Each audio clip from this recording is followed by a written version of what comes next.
McDonald's makes $10 billion per year, not from burgers, from rent.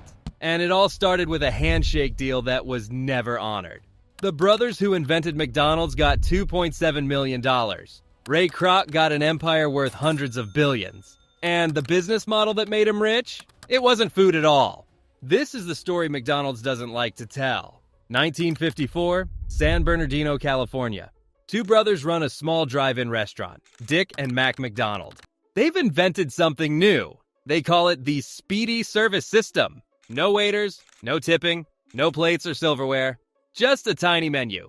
Burgers, fries, shakes. Customers walk up to a window and get their food in 30 seconds. In 1954, most restaurants take 20 minutes. You sit down, you wait for a server, you wait for food, you wait for the check. The McDonald brothers eliminated all of it. It's an assembly line for food, and it's revolutionary. One day, a 52-year-old milkshake machine salesman drives out to see why this little restaurant ordered 8 of his machines. Most places buy one. His name is Ray Kroc.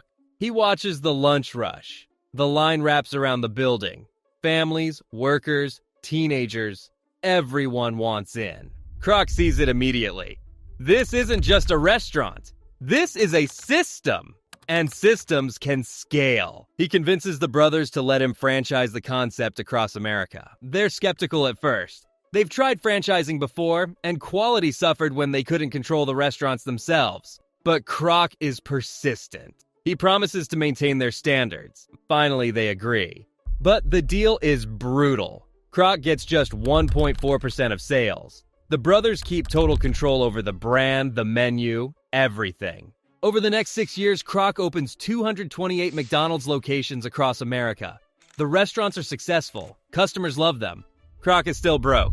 1.4% on a 15-cent hamburger is 0.2 of a penny. He's working 18-hour days, traveling constantly, barely making his mortgage. Meanwhile, the McDonald brothers are living in California with 3 homes and a garage full of Cadillacs. They collect checks and live the dream. Dick McDonald later said, "We didn't owe anyone a dime. Why would we want more?" They didn't want more. Kroc did. So he makes a plan. And this is where he takes everything. A finance executive named Harry Sonneborn looks at Kroc's books and tells him something that changes the entire industry. You're not in the hamburger business. You're in the real estate business. Kroc doesn't understand at first. He's selling burgers. That's the business. But Sonneborn explains, right now franchisees find their own land. They build their own restaurants. They pay Kroc a tiny royalty. That's it. But what if McDonald's bought the land first? What if McDonald's built the restaurant? What if the franchisee had to lease everything from McDonald's? Suddenly, you're not making pennies on hamburgers. You're collecting rent every single month, whether the restaurant is busy or empty. Here's how it works. McDonald's pays $1,000 a month for land, charges the franchisee $1,400. That's a 40% markup. Every location, every month, forever. The franchisee also pays a percentage of their sales, whichever number is higher. So if the restaurant does well, McDonald's makes more.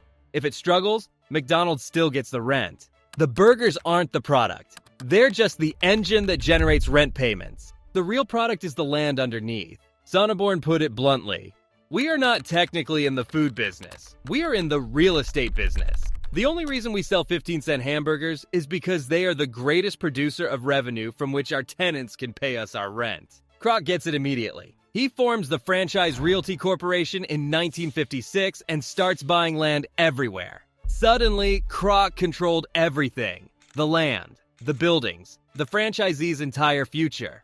Before, franchisees had power. They owned their property. If they didn't like Kroc's rules, what could he do? Now, McDonald's is the landlord. One lease violation and you're done. You lose your business. Kroc owned you. But there's still one obstacle. The McDonald brothers themselves. They own the brand. They control the menu. Every decision goes through them. When a Catholic franchisee wanted to add fish sandwiches for Fridays, the brothers said no. When Kroc wanted faster expansion, they said no. When he wanted to change the building design, they said no. Every innovation, every change, the brothers had final say, and they kept saying no. By 1961, Kroc has had enough. He goes to the brothers with a simple message. Name your price. What will it take for you to walk away? They think about it. They talk to their lawyers. They come back with $2.7 million, $1 million each after taxes. In 1961, this is a fortune. In today's money, about $29 million. Kroc doesn't have it, not even close. But Sonneborn finds investors, secures loans, and makes it happen. Then Kroc does something unforgivable. The brothers want one more thing in the deal: 0.5% of all future McDonald's profits, forever. A perpetual royalty for the system they invented.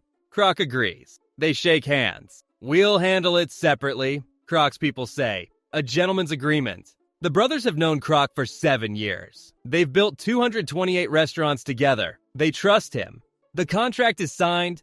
The 0.5% isn't in it. Weeks pass, then months. The brothers ask about their royalty agreement. When will it be formalized? Kroc's lawyers say there's nothing in writing. No documentation, no agreement. The handshake meant nothing. The brothers never receive a single dollar of that royalty. That 0.5%? Today, it would be worth $365 million per year. Every year. Forever. The brothers got $2.7 million. Once. Their share of just 1 year's profits today would be 135 times what Kroc paid them for everything. But Kroc wasn't done. The brothers kept one thing in the deal: their original restaurant in San Bernardino, the birthplace of fast food, the place where everything started. But there's a problem. They sold the name. So the restaurant that invented fast food can't be called McDonald's anymore. They rename it the Big M. Then Kroc does something that still feels cruel today. He opens a brand new McDonald's directly across the street. Not down the block, not around the corner, not in the next town. Directly across from the original. It was a message. Every single day, Dick and Mac McDonald walk outside and see it. Golden arches, their name, their creation. Customers drive past the Big M to eat at the McDonald's across the street. The one with the name they invented. The name they no longer own. Within 3 years, the Big M is gone. The brothers who invented fast food are out of the business they created. So what did Kroc's real estate strategy actually build? 42,000 restaurants, 119 countries, more locations than Starbucks and Subway combined, $42 billion in real estate assets. The numbers tell the story. $10 billion per year from rent, $5.6 billion from royalties, $9.8 billion from company-operated restaurants. Now look at the profit margins. Running a restaurant yourself? About 15% margin after costs. Collecting rent from a franchisee? About 80% margin. Rent is 5 times more profitable than flipping burgers. McDonald's could exit the food business tomorrow and remain one of the largest property companies in North America. Harry Sonneborn was right. They were never in the food business. For decades, McDonald's erased the brothers from history. In corporate headquarters, there's a plaque honoring Ray Kroc as the founder. The brothers' names appear nowhere. It wasn't until 2016, when a movie called The Founder told their story, that most people learned the truth. McDonald's serves 69 million people every single day. Almost none of them know Dick and Mac McDonald's names. They invented the system that changed how the world eats. But the man who took it from them? He's the one history calls the founder. Dick McDonald died in 1998. His estate was worth $1.8 million. Ray Kroc died in 1984, worth $600 million. The brothers wanted a comfortable life. Kroc wanted everything, and he got it. The brothers got written out of their own story. That's the cost of trusting a handshake in a world that only respects contracts. So, is McDonald's a burger joint or a real estate empire? Let me know your thoughts in the comments. And if you want to uncover more secrets behind the world's biggest companies, subscribe to The Money Myth. See you in the next one.